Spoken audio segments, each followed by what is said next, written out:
उपनिषदों का नाम सुनते ही भारतीय आध्यात्मिकता और ज्ञान की एक गूढ़, रहस्यमयी और प्रेरक धारा हमारे मन में प्रवाहित होने लगती है।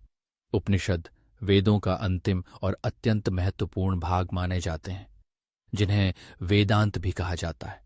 ये ग्रंथ न केवल भारतीय दर्शन की नींव हैं, बल्कि विश्व के अन्य दर्शन और आध्यात्मिक परंपराओं पर भी गहरा प्रभाव डाल चुके हैं। उपनिषदों में ब्रह्म और आत्मा, सृष्टि और सृष्टिकर्ता, जीवन और मृत्यु, ज्ञान और मुक्ति जैसी जटिल अवधारणाओं को सरल, सहज व अत्यंत गहन ढंग से प्रस्तुत किया गया है। आज हम विस्तार से जानेंगे उपनिषद क्या हैं, उनके प्रकार, प्रमुख उपनिषद, उनमें निहित प्रमुख सिद्धांत, उनके द्वारा दिया गया ज्ञान और भी बहुत कुछ। शुरुआत करते हैं उपनिषदों की परिभाषा से। उपनिषद शब्द संस्कृत के 3 शब्दों से मिलकर बना है। उपि का अर्थ है निकट, नी का अर्थ है नीचे और शब्द का अर्थ है बैठना। अर्थात उपनिषद वह ज्ञान है जिसे शिष्य गुरु के समीप बैठकर गोपनीय और गूढ़ ढंग से प्राप्त करता है।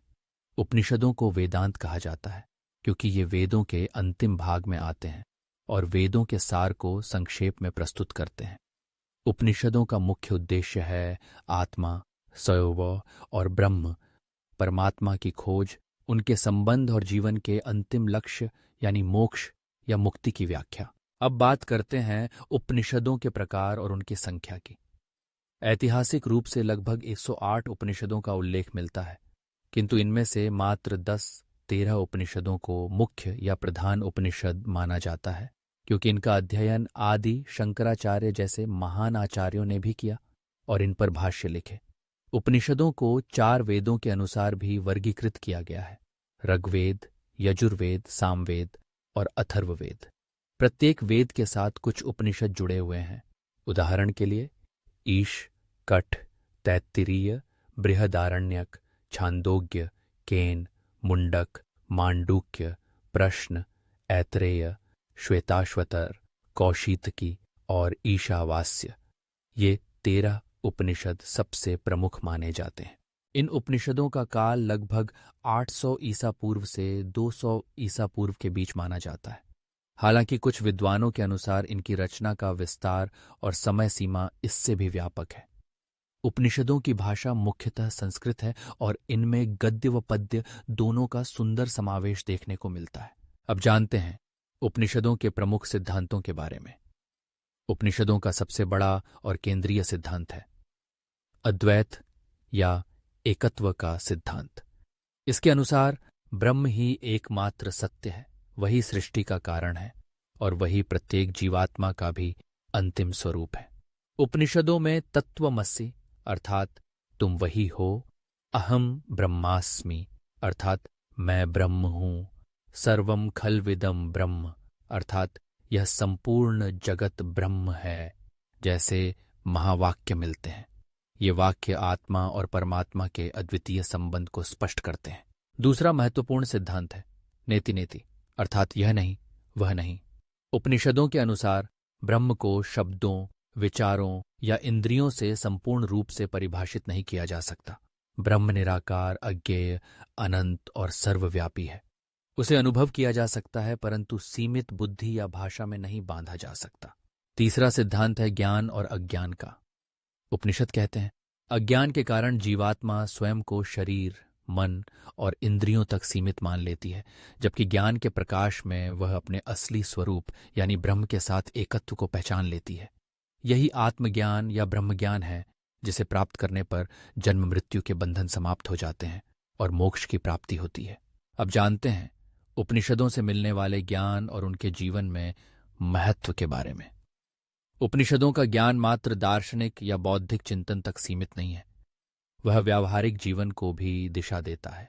वे सिखाते हैं कि सच्चा सुख, शांति और संतोष बाहरी वस्तुओं में नहीं बल्कि आत्मा की पहचान और उसके साथ एकत्व में है। उपनिषद मनुष्य को यह समझाते हैं कि हम न तो केवल शरीर हैं, न मन या बुद्धि, हम अमर, अविनाशी, शुद्ध चेतना है। इन ग्रंथों में ध्यान, साधना, त्याग, तप, संयम, सत्य और अहिंसा जैसी नैतिक शिक्षाओं को भी अत्यंत महत्व दिया गया है।